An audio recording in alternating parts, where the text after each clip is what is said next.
Exactly right. I'm doing something good. I deserve a reward, right? And think about that. Now, if I'm a retailer, I'm going to run with that. I'm going to say we're no longer using plastic bags to help the environment. We're going to require you to bring in your own bags. Oh, by the way, we have a special on ice cream and cookies, right? That's what I'm going to do if I'm a retailer. If I did something good, I suppose I deserve a reward. And that's kind of how Starbucks works, isn't it? Oh, if you buy our coffee, you're going to make sure that, coffee growers in, South America and Africa and other places are going to get, a fair shake.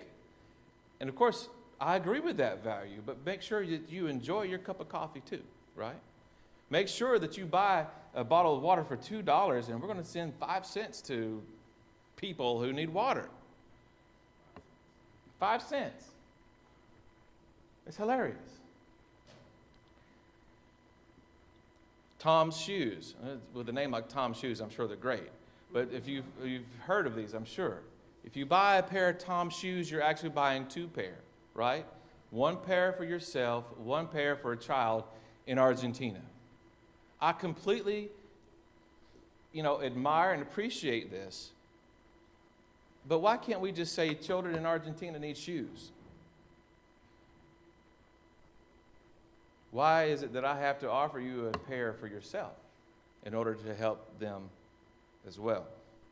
Now, I know that may be pushing it a little far. I don't mean to sound crusty and old-fashioned, but I just want to say that maybe there is something to this reward-centered value culture that we're developing here today. It raises the question, are we doing something because it is good? Are we doing something because we get something for it? Or is it some combination of the two?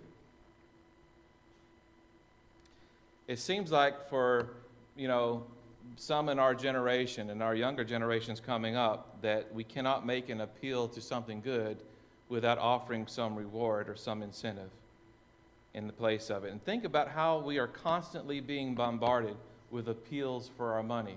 I was shocked a few weeks ago when I was at the Everything is a Dollar store. And as I was checking out, they asked me if I wanted to donate $1 to some cause. And then I went to Tires Plus. I had to buy some tires for my car. And they asked me, did I want to donate $1 to some cause? And everywhere we go, somebody's asking, at that point of sale, would you like to donate $1? And of course I would, if I had an unlimited supply of them, right? Even at church. I'm getting there. We don't get phone calls on our home phone very often anymore because everybody's gone cellular, but we do get these annoying phone calls all day, every day. Even though we're on the no-call list, if I had time to report all these phone calls, millions of dollars would be made by the government for, fining these people for calling us.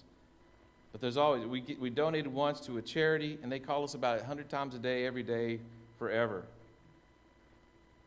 I have another question. Why is it that it's only when we've eaten at the restaurant and are returning to our car that people will tell me their sad story about the fact that they just got a job and have no money and need gas for the car?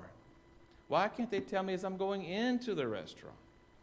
Why is it that as I'm going into the grocery store, I don't hear this story, but I do hear it when I'm coming out?